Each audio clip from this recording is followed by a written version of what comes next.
Dr. Sylvia the founder of Andy Speaks for Special Needs Persons and a caregiver of 3, with 2 of my boys being on the autism spectrum, and walking this journey alone earlier was what inspired me to make this a day that is also known equally as we have cancers, as we have AIDS, all these other issues that are there. Because being a disability and a neurodevelopmental disability that is not well known, you find even caregivers themselves do not know that their children are on the spectrum. So we want to go around the country every year. We raise funds, we raise awareness so that parents feel comfortable enough to bring out their child, to get to know how to identify this condition and get early intervention. After we do that, we normally go and put together therapy centers in a chosen public school so that children can access early intervention. So far we have done 4. This is our 5th one this year.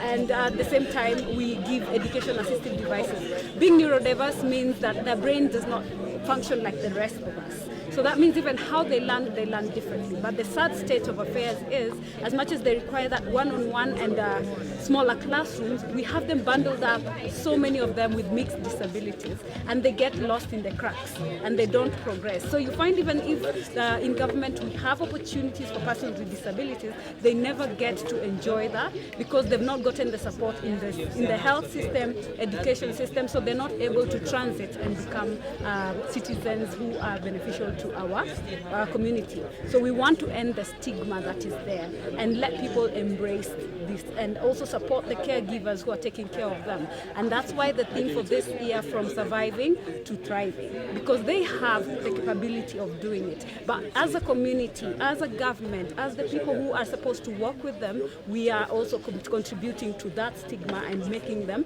not move forward. So let's put things in place and things that are of equity. It's not about equality in this case. It's about giving them what they need so that they're able to come out and harness their possibilities. So we say see the able and not the label, and also encourage the parents to embrace their children for who they are and not the ones that they wanted them to be. So that's the message we are going around the country doing.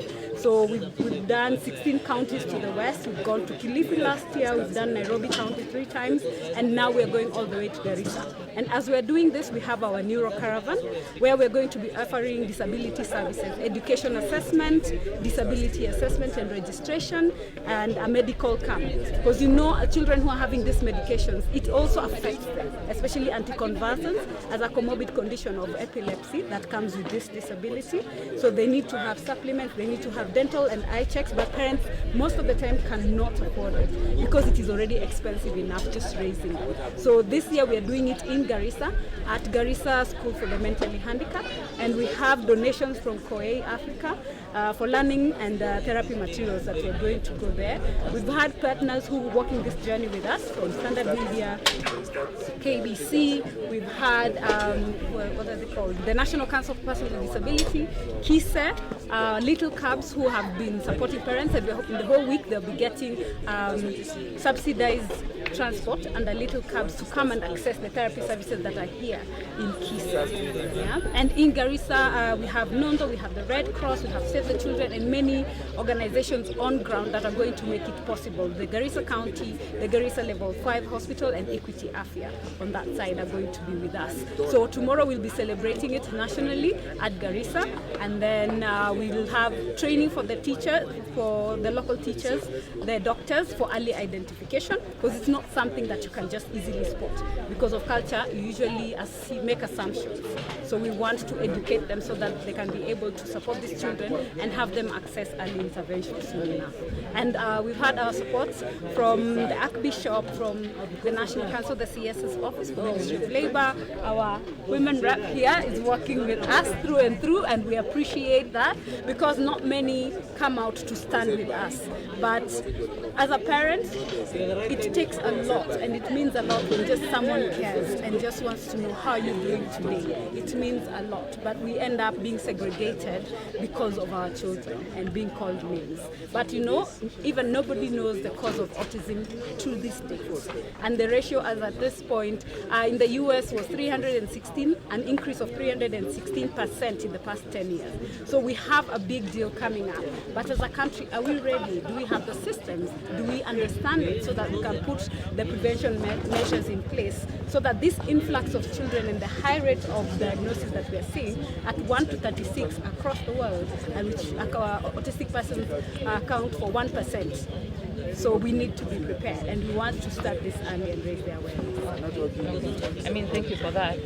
Being that it's a month whereby the awareness is going to take place, what would you talk or suggest or reach out to the community? What role do you think they should play? I mean, Mheshimiwa here will also mention or talk to us about it because she's already doing something herself as an individual. But what role can any other person play during this month? What can they do? First, you can educate yourself. In the past 4 years, we've put together a resource portal with information on neurodevelopmental disabilities, autism being one of them, because autism comes with comorbid conditions. The signs and symptoms that you see are not, it's not like malaria that you'll be able to identify. So if I'm able to learn about autism, then if I see a neighbor, you bring them on board. At Andy Speaks, our doors are open. We have a therapy center where we can help and work with them, from psychosocial support to access to early intervention. We have doctors in partnership, like the American, where you can just go get your diagnosis, and then everything is curated because our children can access, but be the voice on behalf of that parent, maybe who's in denial, who has not been able to even identify that their children has autism. So go to our site, which is www.specialneedsresourcehub.org, learn something, the signs and the symptoms, and then that way be the voice on the ground. You can also make donations to our portal to enable us to reach more, and also get a seat for like the ones who need psychosocial support so that we are able to do that.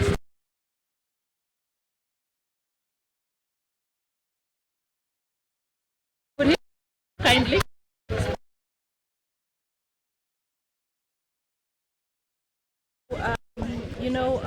For me, I'm very proud of the facility that the government has here in Kize and what they're offering, but there's so many more things that we need to do, and there's no better partners that you can have than a woman who has 2 autistic children, and she has walked the journey with them and made this her passion to make sure that, and her mission to make sure that other parents can have an easier life with the autistic children, because she has got the experience that she's endured, right? For us as GAF Nairobi, when I came in, my predecessor Shebesh had started an autistic program and put some money from GAF for it. It was equipping 17 classrooms in Nairobi in the 17 constituencies, but she had not completed it. So when I came in, I completed it. And this is what I encourage most MPs. Don't always start a new project.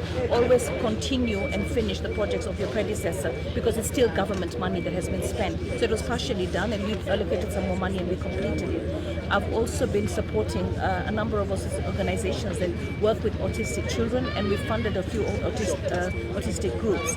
Under GAF, we have a PWD representative, Ashura Michael, and she's here with us today. And she makes sure that we never leave out any disability. So there are many, and we try and make sure we cater for each one, with the limited resources that we have. But it's also not just our resources, it's also pushing the public, pushing the private sector, and pushing the government to understand the challenges and make sure that we cater for them in education, in health, right, and in social services. So I think they need to have a multi-sectorial approach to this. Some of the medications and the needs in education are different. Therapy needs in medical are different. So the same way we're treating SGBV, we need to also make sure that we look into all these other ailments where even people who've had accidents, spinal accidents, there are different needs. So government needs to be in touch with the needs of the various people. Now NCPWD, the CEO is here. He was okay, and then he had an accident, and so he's gone through the challenges, and he's seen where there were setbacks and what he needed to do, and I think we've got the right man for the job, and he's doing wonders. So we're looking forward to signing an agreement with them and GAF. so that we can together do a lot. But of course, with limited resources, we have to reach and look for alternative resource mobilization. But all in all, it's to celebrate Sylvia here for taking a blessing, because it's a blessing when you have a child with disability, in the sense that you as a person